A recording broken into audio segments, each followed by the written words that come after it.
ஒரு 15 நிமிஷம் உட்காந்துட்டு இருப்பேனா, என்னால் எழுந்திருக்க முடிஞ்சதா? முடியலை. 12 நாளாக உட்காந்துட்டு இருக்காங்க. அப்போ இவங்களை என்ன பண்ணுறது?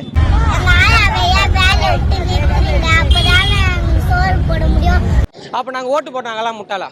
இல்ல, எங்களை பார்த்து இன்னொரு ஆள் வந்தா கூட அது எங்களுக்கு எல்லாருக்கும் வந்த வெற்றி தான். ஆகஸ்ட் 1ஆம் தேதியிலிருந்து கிட்டத்தட்ட 12 நாள் ஆச்சு. இன்னும் தூய்மை பணியாளர்களுடைய போராட்டத்துக்கு தீர்வு தெரியல. கவர்மெண்டே தனியார் கிட்ட தூய்மை பணியாளர்களுடைய வேலையை கான்ட்ராக்டா விடுறாங்க. எல்லாமே தனியார் கிட்ட கான்ட்ராக்டா விட்டுட்டா கவர்மெண்ட் எதுக்கு இவங்களுக்கு பணி நிரந்தரம் தரேன்னு சொல்லிட்டு இப்போ தனியார் கிட்ட கான்ட்ராக்ட் விட்டுருக்காங்க. தூய்மை பணியாளர்களுக்கு நடிகை அம்பிகாவும் கல்லூரி மாணவர்களும் பல கட்சி தலைவர்களும் உறுதுணையா போராட்டத்துல ஈடுபட்டு இருக்காங்க. தனியாருடைய கண்ட்ரோலுக்கு போன உடனே அவங்களுடைய சம்பளம் குறைக்கப்பட்டிருக்கு. தனியார் கிட்ட இந்த கான்ட்ராக்ட் இருந்துச்சுன்னா இதனால பலாயிரம் குடும்பங்கள் பாதிக்கப்படும்.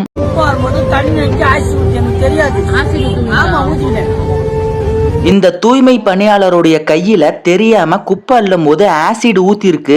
ஆனா அதெல்லாம் பொருட்படுத்தாம இந்த போராட்டத்துல ஈடுபட்டு இருக்காரு. அதே மாதிரி கொரோனா டைம்ல உயிரை பணையம் வச்சு அத்தனை இடங்களையுமே சுத்தப்படுத்தி இருக்காங்க. இவங்களுக்கு பணி நிரந்தரம் கொடுக்காம தனியாரோட கையில கான்ட்ராக்ட கொடுத்தீங்கன்னா கண்டிப்பா கம்மி சம்பளத்துக்காக வட இந்தியர்களுக்கு தான் அந்த வேலையை அவங்க கொடுப்பாங்க.